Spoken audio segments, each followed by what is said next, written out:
is a bigger place. Okay, so the bigger islands in terms of area are in the Greater Antilles.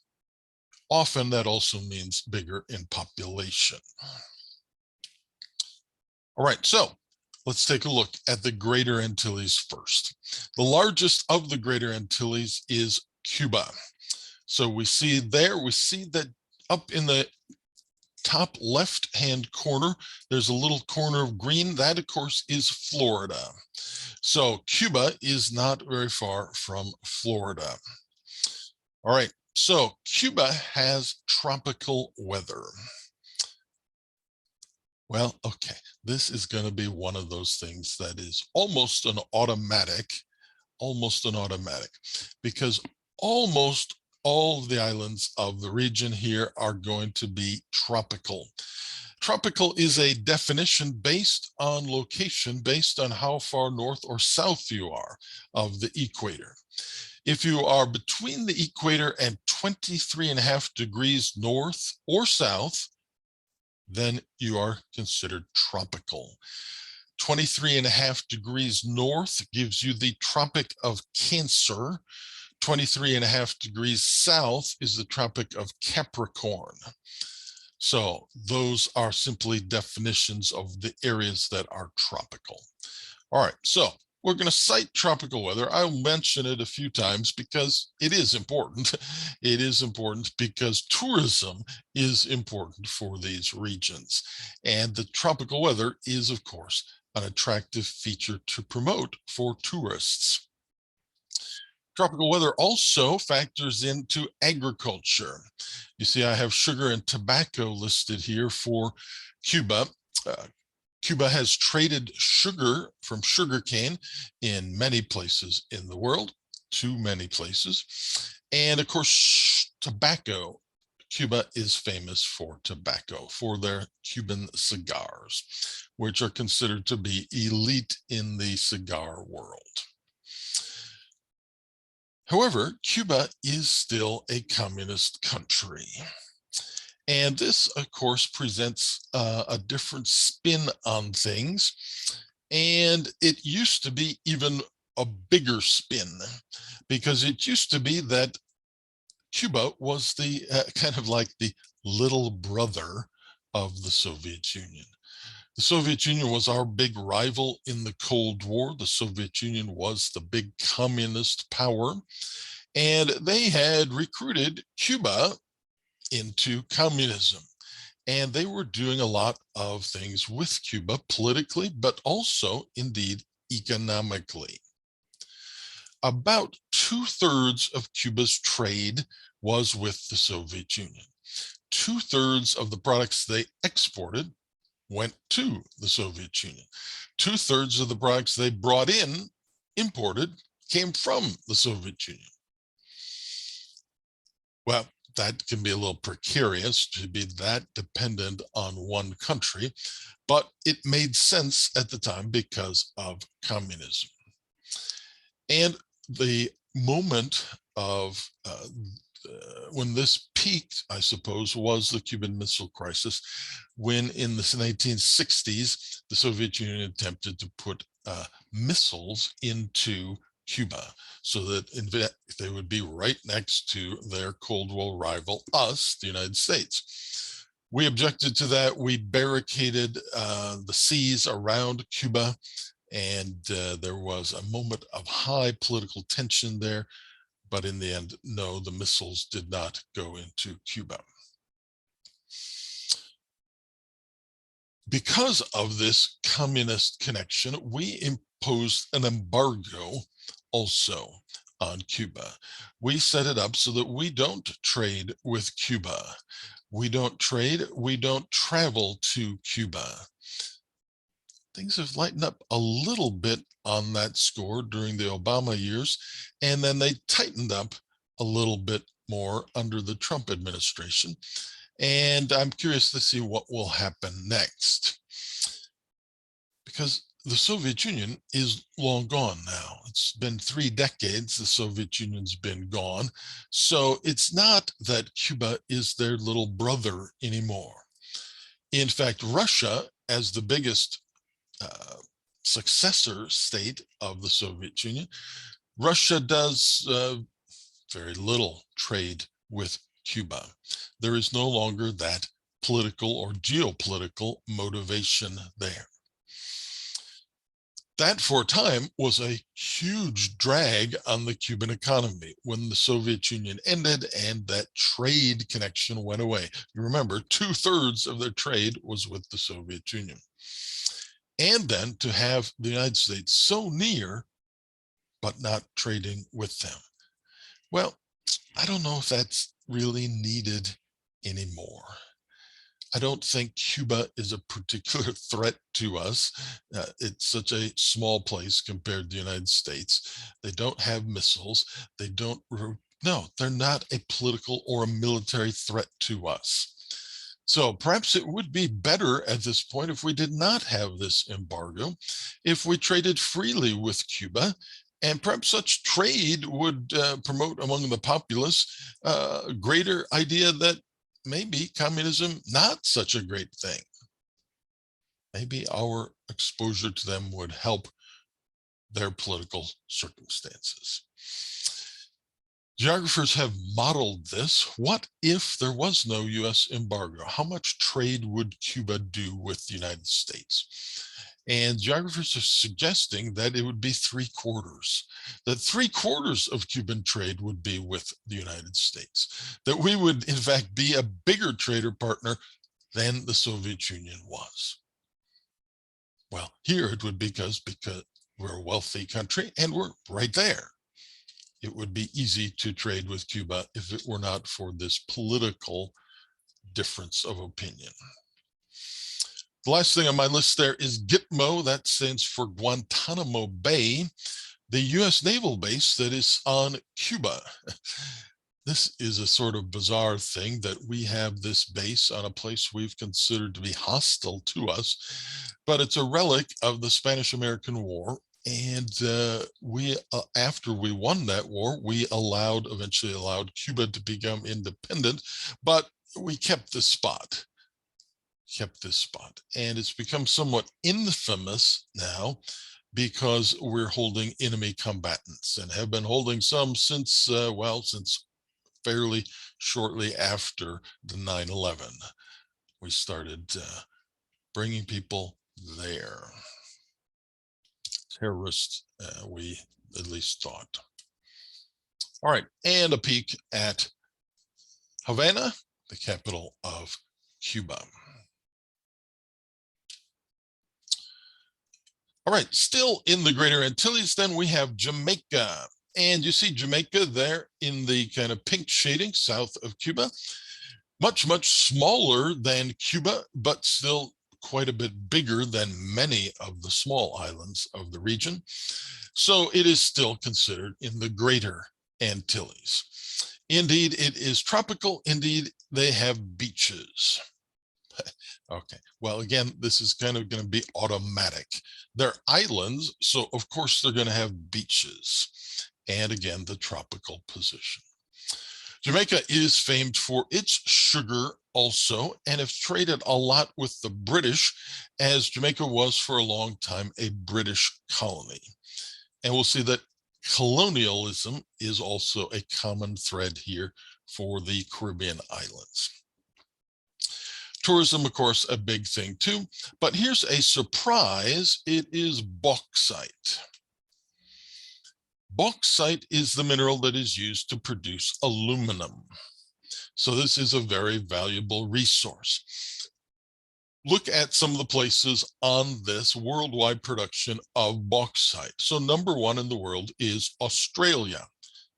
It's probably not a huge shock there. Australia is a very big country, and when we covered it, we noted that they had lots of different resources. Well, yeah, one of them, they're tops in the world in bauxite. China, second on the list there. China, of course, is a very large country, in the top 5 in area and population.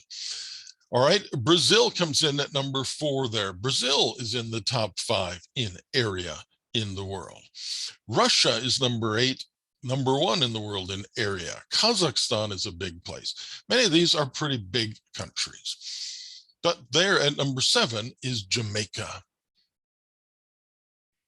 Just this island, and somehow it is in the top 7. Well, it's #7 in the world in this. So it's beating the odds, beating the random odds of getting resources. You'd expect little island countries to have little in terms of natural resources. So this is a big bonus, a fortunate stroke for Jamaica. All right. And yes, we definitely get the tropical beach feeling with Jamaica and tourists like that. Another piece of the Greater Antilles is Puerto Rico, which is, of course, part of the United States. So Cuba obviously was its own country. Jamaica is its own country, but Puerto Rico is part of the United States.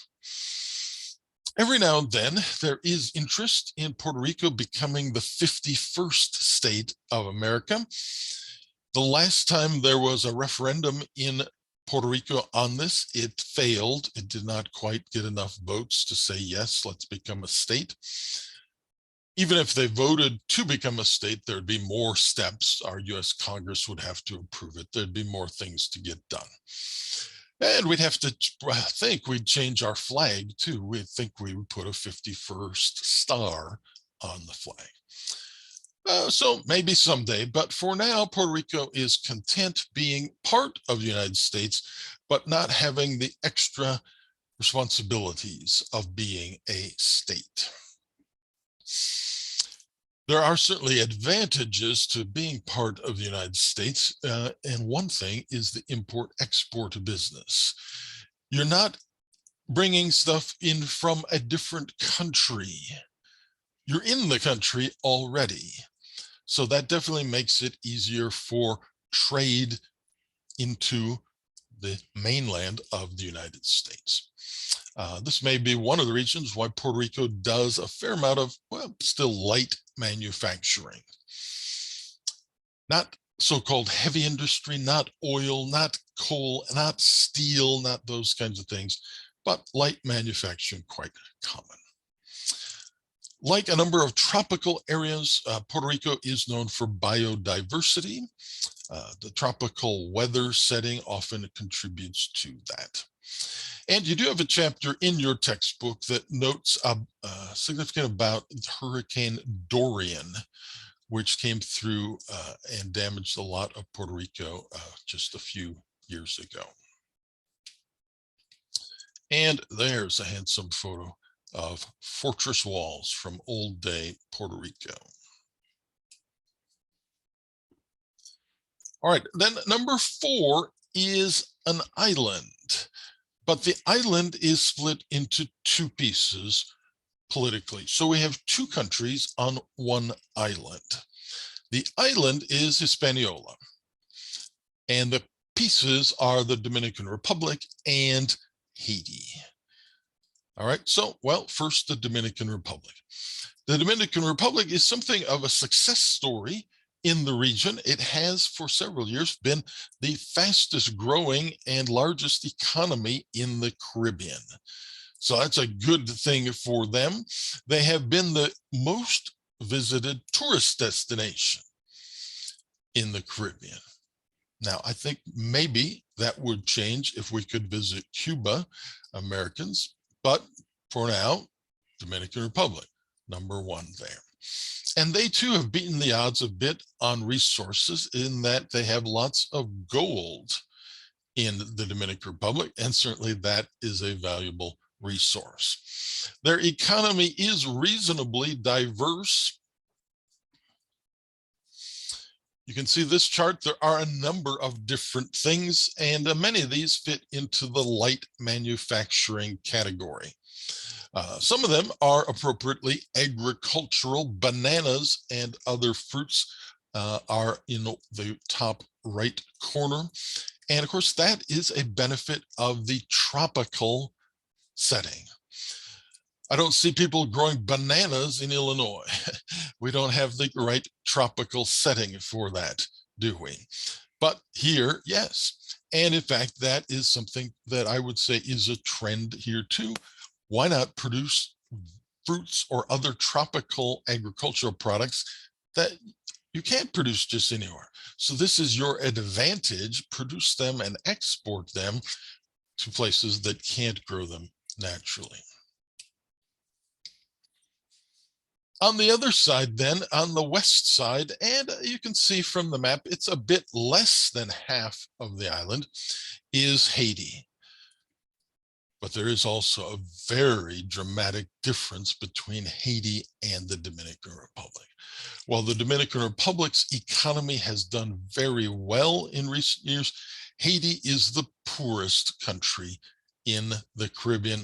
Well, it's really the poorest country in all of the Western Hemisphere. So there is quite a stark contrast between these two pieces.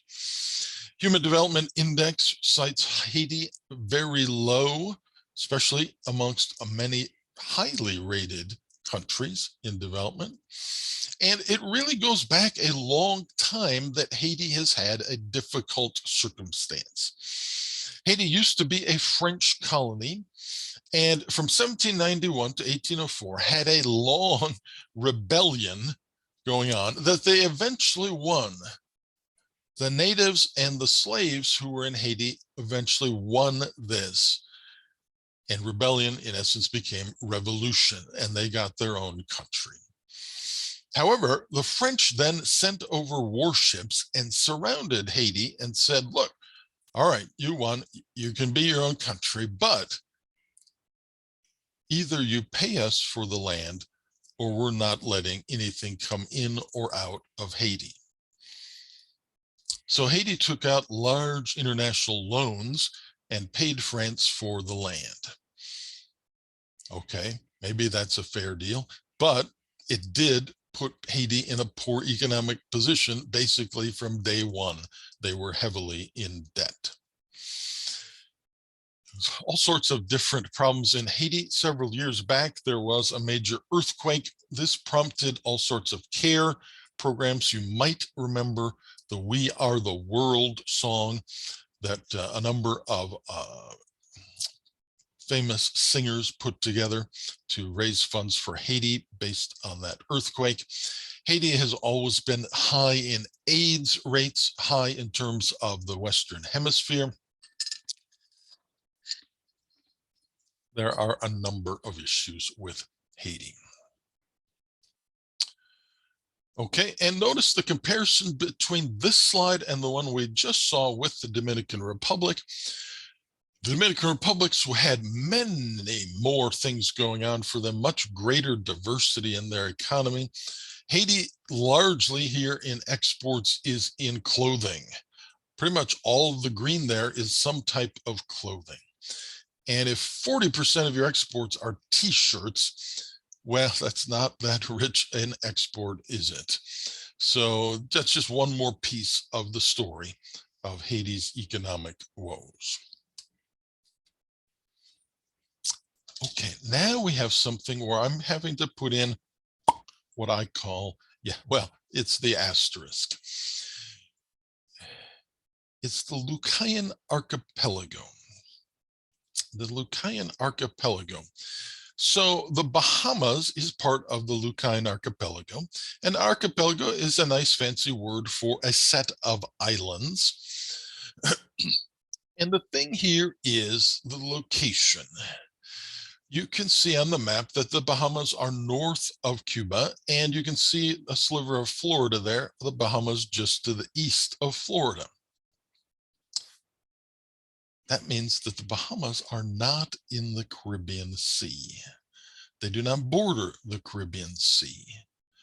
The north end of the Caribbean is right there south of Cuba, borders the southern side of Cuba. So the Bahamas are really in the Atlantic Ocean, but not in the Caribbean Sea. Which brings up the question then, can we count them when we're talking about the Caribbean? It would certainly seem that technically the answer would be no, because they are not in the Caribbean. Okay, well, then the geographer asks, what else do we do with them? We can't let them just be by themselves. We want, well, it's regional geography that we're doing. We would want to put the Bahamas in a region.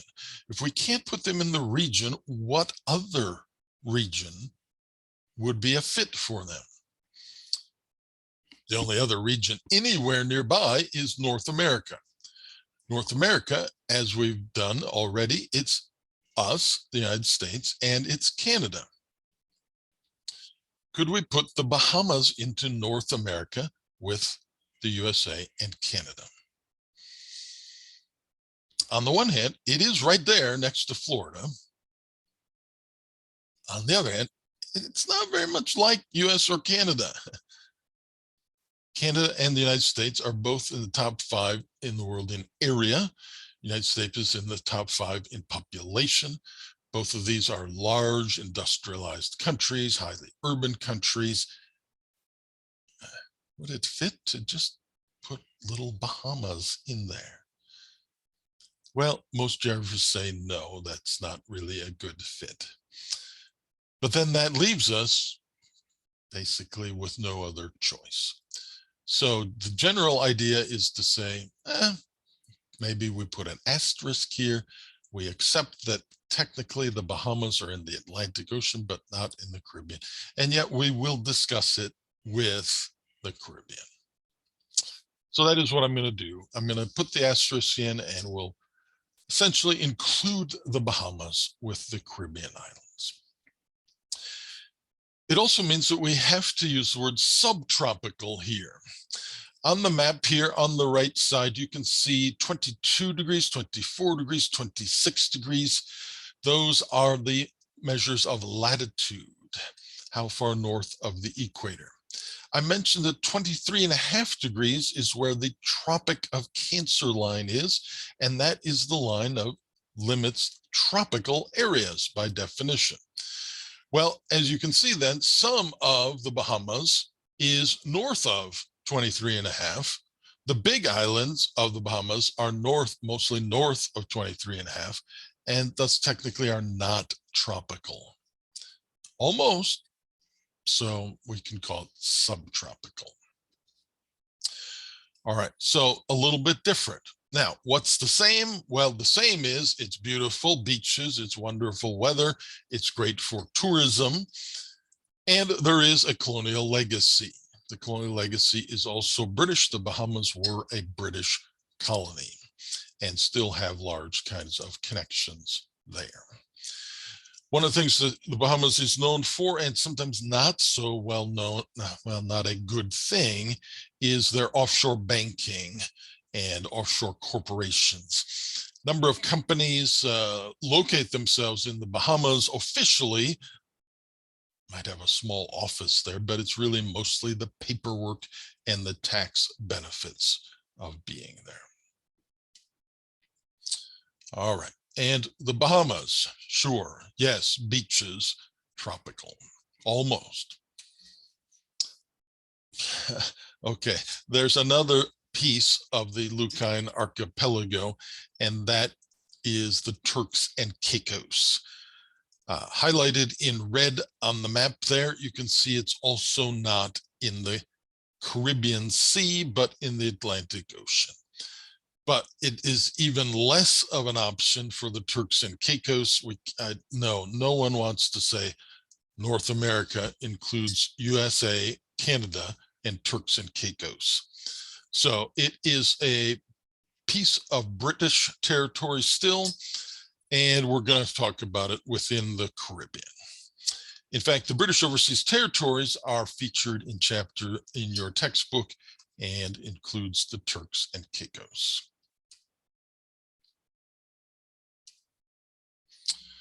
All right, so again, they all have beaches. Now let's take a look at the Lesser Antilles, again, based simply on area. Anguilla is one of these pieces, and the name actually comes from eel, the animal, the eel. Okay, and the interesting story here, I think, is the colonial story. Anguilla was a British colony. Uh, it's a very small place. It's basically only tourism that happens there. And then in the 1960s, there was a flurry of colonies across the world that became independent. This was a huge deal in the 1960s. And so Anguilla was one of those places that became independent. And they discovered that it was really difficult. It was really difficult to be their own country and be such a small little place. So that they actually asked Britain to take them back as a colony. Britain said, okay. And so Anguilla is back again as a British colony and not as an independent country. This, in a political way, is bizarre. This doesn't happen. Groups, pieces of territory, peoples don't generally say, let's become a colony. They generally say, let's leave the colony behind and become an independent country. All right, well, that's Anguilla. Don't confuse Anguilla with Antigua.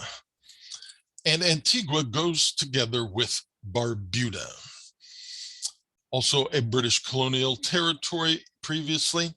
And all right, let's divide. Remember that we're trying to look for economic patterns.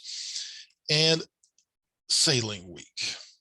A big deal here in Antigua and Barbuda is sailing week. Well, all these places are islands. All of them have beaches. Do you think all of them have sailboats? I think so. Okay, but the point here is, if everybody has sailboats, how do you make yourself more interesting, more desirable for tourists to come to you? Well, you have to emphasize things probably. So they emphasize sailing here. They have a huge event about sailing, racing, all sorts of things going on about sailboats. All sorts of sailboats come there. People come to see the sailboats. It's a big deal.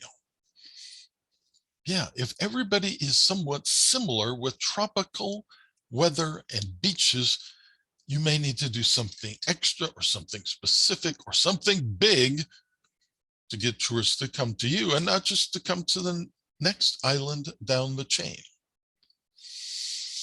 Maybe it's wildlife. When you travel to different places, do you enjoy seeing the different wildlife there? If that's you, maybe you go to Antigua and Barbuda to see the frigate birds, the black frigate birds.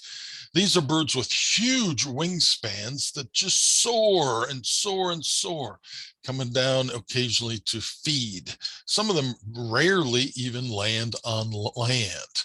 They just soar and feed, soar and feed. Well, maybe you'd like to go back home with some photos of black frigate birds. Maybe that would be a bonus for Antigua and Barbuda. Recently, though, it's going to be Antigua because they're still trying to put things back together on Barbuda after Hurricane Irma 5 years ago basically destroyed the whole infrastructure of the island. The Lesser Antilles includes Saint Martin, and I include Saint Martin in my list. We're not doing every island, but I include it because it has an interesting distinction of being split also. We've already said that Hispaniola was split between Haiti and the Dominican Republic. Here, quite a bit smaller, Saint Martin is split between the Dutch and the French sides. So they even spell the island differently depending on which side you are, which language you're using. So the Netherlands side with the Dutch language or the French side. Small place, but heavily with tourism as well. And small place, look, this is not Photoshop. Look how close the big airplanes have to be to, well, take off and land. You're just right over the top of people. Saint Bartholomew, or most people just call it Saint Barth's, quite a bit easier. Now, this is an oddity because its colonial history includes being Swedish for a while, for over a century.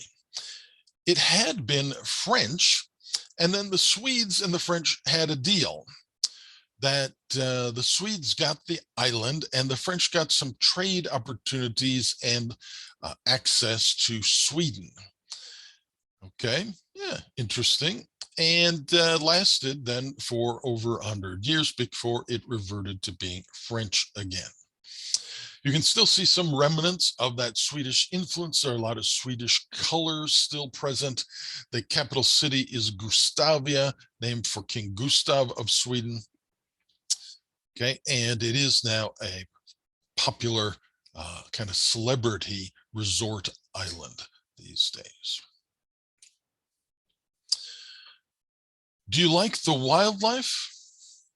No, that's not your thing. Would you prefer interesting physical landscapes to look at when you travel?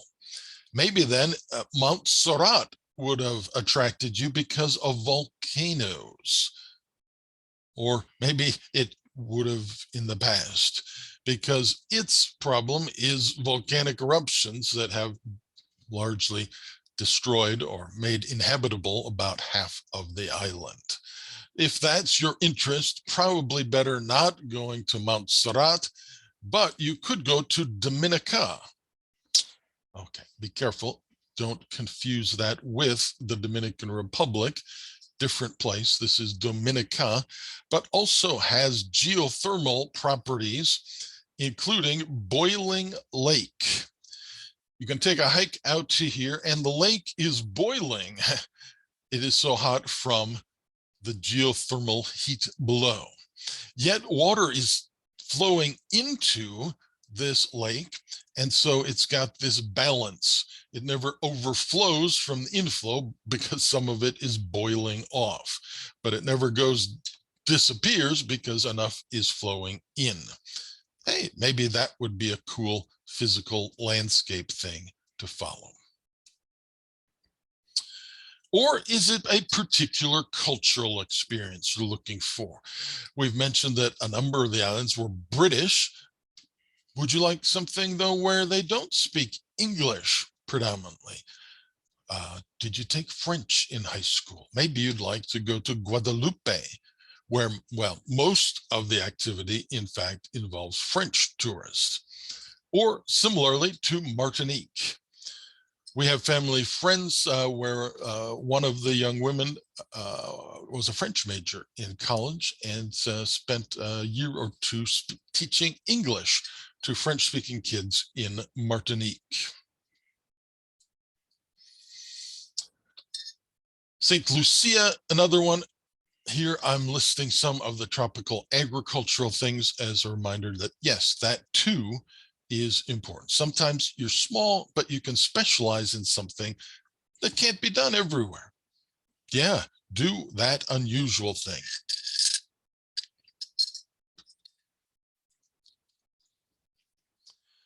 But even more unusual, it's Grenada. Grenada, one of these small islands of the Lesser Antilles.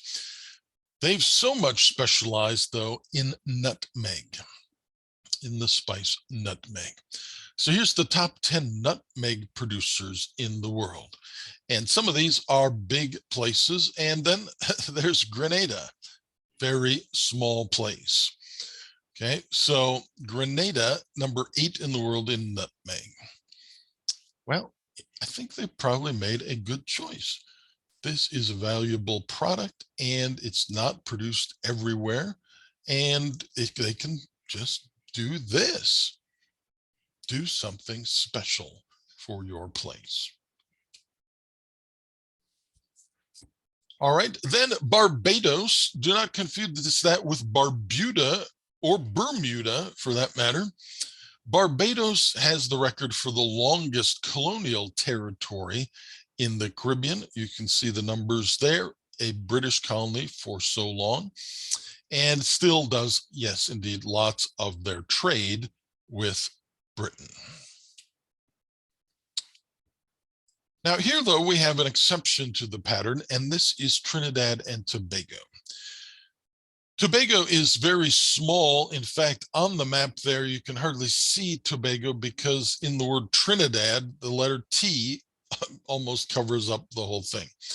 Tobago is basically just a park, a national park. Trinidad, though, has heavy industry. And this is unusual for our islands. We said, yes, light manufacturing can be done, but generally not heavy industry. A more specialized labor force is needed, and these kinds of resources are needed. Well, Trinidad does a lot in oil and gas and iron and steel. Well, its location makes a difference here, so close to, in fact, Venezuela. And Venezuela is one of the world's leading oil producers. So there is a lot of oil available here, and Trinidad and Tobago, Trinidad, does a lot of oil refining because of this. And they are now moving into LNG, liquefied natural gas. Liquefied natural gas is a energy product that you cool the gas down, cool the natural gas down so much that it turns into a liquid, and then you transport it as a liquid. And this is becoming an option instead of oil, and maybe one of the kinds of future trends that we'll see more of. Trinidad is already doing this, exporting LNG. Next door, and featured in a chapter in your textbook, we have the Netherlands Antilles. So the Netherlands Antilles are a set of islands that, well, belong to the Netherlands. And they have evolved politically to have a bit weaker connections anymore with the Netherlands. You can find out more in that chapter. I call part of them the ABC Islands, Aruba, Bonaire, and Curaçao.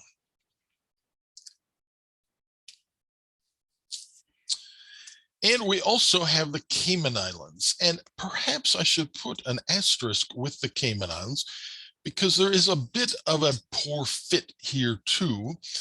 On the map, if you look at Cuba and go south, if you look at Jamaica and go west, that's where you find the Cayman Islands. So they're over there where we're mostly talking about the Greater Antilles, but the Cayman Islands are small, so they don't really fit the Greater Antilles, but they're not in the arc of the Lesser Antilles. So a little bit awkward in that sense, but clearly still a Caribbean island, definitely in the Caribbean Sea. Okay, how do you get people to come to your island? Again, can you do something special? Sailing week. Okay, well, that was back with Antigua and Barbuda. What can you do? Well, with the Cayman Islands, you can, not that one. Sorry, not that one. You can go to hell in the Cayman Islands because they do have a town named Hell in the Cayman Islands. And here's some of the outside of the town that somebody apparently thought looked like hell, I guess, maybe. Anyway, they've made this into a little bit of a production. So, hey, go to the Cayman Islands, get a postcard, take it to the post office so it's stamped, and stamped from hell, and send it home to mom and say, hey, mom, I'm in hell, but no worries, I'm coming back too. Maybe that would be fun. Maybe, yeah, maybe the Cayman Islands gets a few more dollars or a few more money because of this. You can go to Club Inferno in town. Yeah, they try to make a little profit with this too. Try to be distinctive somehow. Okay, so as I said, that's a quick run through looking for patterns, not highlighting everything about every island, not doing every island even, looking for patterns. Well, here's what I came up with for patterns. So tourism, of course, is huge. Some islands, essentially all they're doing. Some islands, a big part. And the tropical beaches are certainly part of that.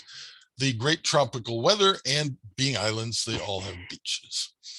Then there are other things that they can specialize in. Military bases, I mentioned the one on Cuba, but we have military bases also on Puerto Rico.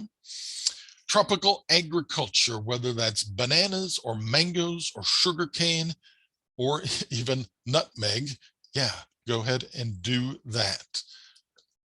Maybe it's an agricultural specialty product, or maybe it's something else. Maybe you specialize.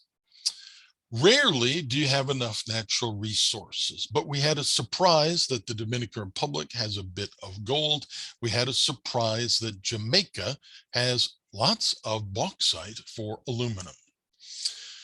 Colonial legacies, yes, all over here, colonial legacies. We've got Britain, lots of places, France, some. We had even Sweden briefly in there too. Spanish, some places. So yes, colonial legacy common. And light manufacturing, yeah, fairly common there. Puerto Rico, I mentioned it there. Yes, that often works well. Okay, so that's my list of economic patterns for Caribbean islands. However, it seems to me that another region of the world has the same list.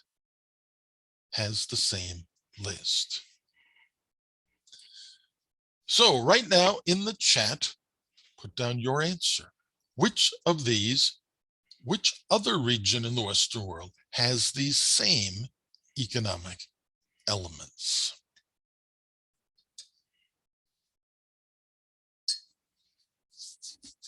In the chat, which has the same economic elements?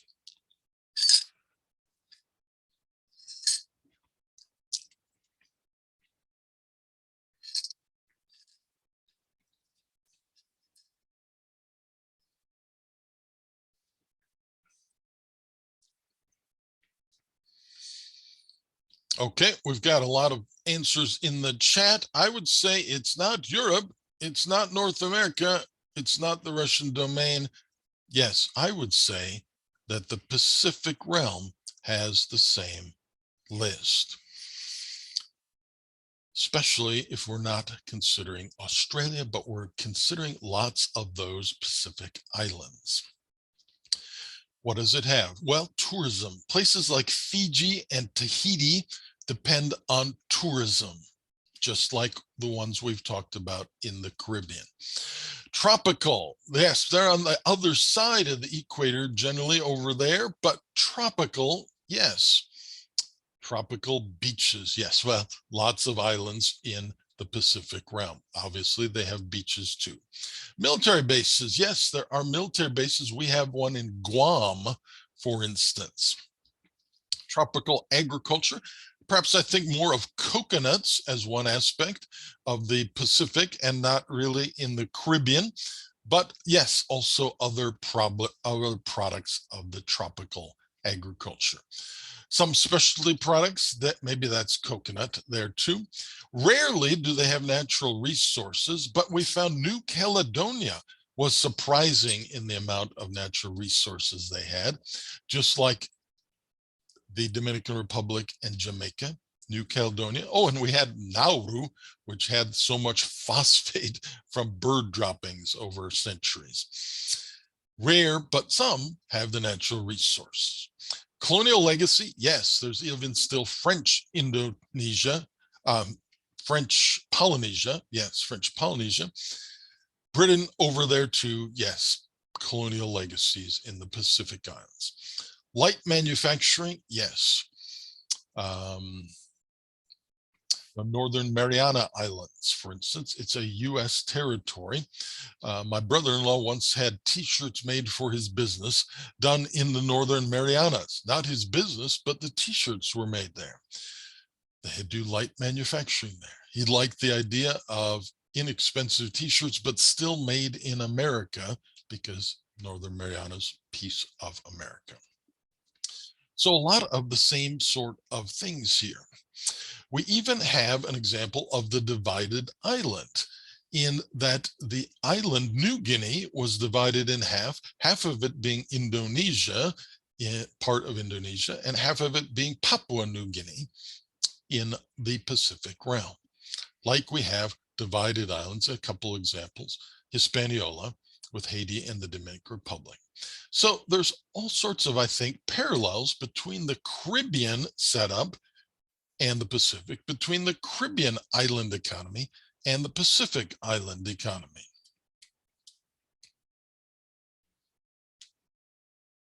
But I do think there is one significant advantage that the Caribbean has over the Pacific realm, and that is our geographic friend, distance. Distance. If an American wants a tropical island experience, the American can choose to go to the South Pacific, but it's much farther away than choosing to go to the Caribbean. It's much less expensive to go to the Caribbean. It's a lot easier. That's a huge advantage that the Caribbean has, being next to 330 million Americans, many with lots of money, sometimes spent on travel. If Europeans want to go experience the tropical island setting, well, the Caribbean is across the Atlantic Ocean, but the Pacific is much, much farther away from Europe. So that too favors the Caribbean, much closer to European population and European money.